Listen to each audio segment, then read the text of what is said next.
जेव्हा बातमी असते विश्वासाची, तेव्हा नाव येते जळगाव उन्नती न्यूज. तुमचा हक्काचा आवाज जळगाव उन्नती न्यूज. पाहूया आजच्या बातम्या.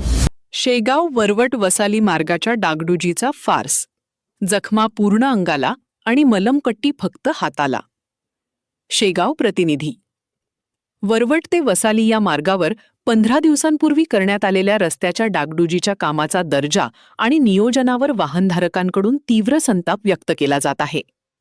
प्रशासनाने केवळ काही मोजक्याच ठिकाणी पॅचवर्क करून आणि पांढऱ्या पट्ट्या मारून डोळ्यांत धूळ फेकली असून रस्त्याची अवस्था जैसे थेच राहिली आहे.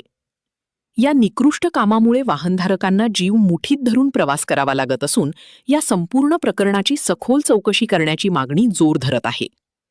स्थानिक नागरिकांच्या म्हणण्यानुसार 15 दिवसांपूर्वी करण्यात आलेले काम हे अत्यंत थातुरमातुर आहे. रस्त्यावर ठिकठिकाणी पडलेले मोठे खड्डे कायम असताना केवळ काही निवडक ठिकाणीच पॅचवर्क करण्यात आले. मुख्य रस्त्यावरील खड्ड्यांची मालिका तशीच असल्याने वाहनधारकांना मोठ्या त्रासाला सामोरे जावे लागत आहे. या प्रकारामुळे मुख्यमंत्री ग्रामीण सडक योजना आणि BMCच्या कामात मोठा भ्रष्टाचार झाला असल्याचा आरोप नागरिक करत आहेत.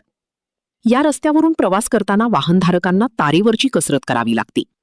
रस्त्यावरील खड्ड्यांमुळे दुचाकीस्वारांना आपल्या गाड्या खतरो की खिलाडीसारख्या उडवत न्याव्या लागत आहेत. रस्त्याच्या दोन्ही बाजूंना केवळ पांढऱ्या पट्ट्या मारून काम पूर्ण झाल्याचा दावा केला जात असला तरी रस्त्याची अवस्था पाहून जखमा पूर्ण अंगाला आणि मलमपट्टी मात्र हाताला अशी संतप्त प्रतिक्रिया नागरिक देत आहेत. निकृष्ट दर्जाचे काम करणाऱ्या कंत्राटदारावर कारवाई करण्याऐवजी प्रशासनाकडून बिले काढण्याची घाई केली जात असल्याची चर्चा आहे.